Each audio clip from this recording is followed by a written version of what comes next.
దేశవ్యాప్తంగా ప్రధాని మోదీ 4 కోట్ల ఇండ్లు నిర్మించి పేదలకు ఇస్తుంటే ముఖ్యమంత్రి రేవంత్ రెడ్డి మాత్రం వాటిని కూల్చడంలో పోటీ పడుతున్నారని కేంద్ర మంత్రి బండి సంజయ్ కుమార్ కరీంనగర్లో మండిపడ్డారు. హైదరాబాద్లో హైడ్రా పేరుతో ఖమ్మంలోనూ పేదలు కష్టపడి కట్టుకున్న ఇండ్లను కూల్చడం దుర్మార్గమని విమర్శించారు. ప్రభుత్వం తన తీరు మార్చుకోకపోతే ప్రజలే కాంగ్రెస్ సర్కారును కూల్చేస్తారని హెచ్చరించారు. కూల్చివేతలను తక్షణమే ఆపాలని లేని పక్షంలో బీజేపీ ఆధ్వర్యంలో బాధితుల పక్షాన పెద్ద ఎత్తున ఉద్యమిస్తామని సంజయ్ స్పష్టం చేశారు. ఇదే రాష్ట్ర ముఖ్యమంత్రి గారు ఏమన్నారు? గతంలో బీఆర్ఎస్ పార్టీ ప్రభుత్వం కూల్స్తే పాపం తగులుతుంది మీకు, ఇంకా కూల్చి పేదోళ్ళు ఇల్లు కూల్స్తారా?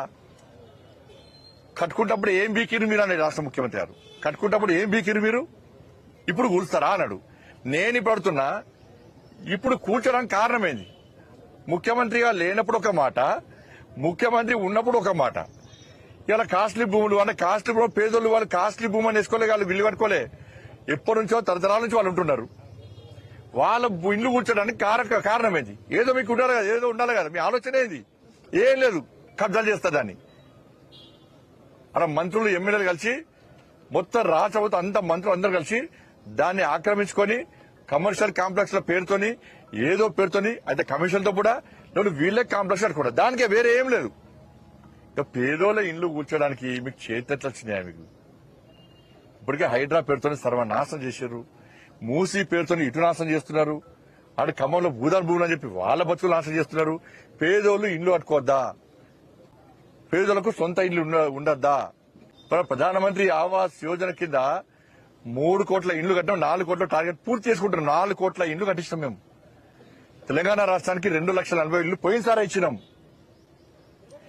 నరేంద్ర మోడీ ప్రభుత్వము ఇండ్లు కట్టడానికి ముందుకు వస్తున్నది.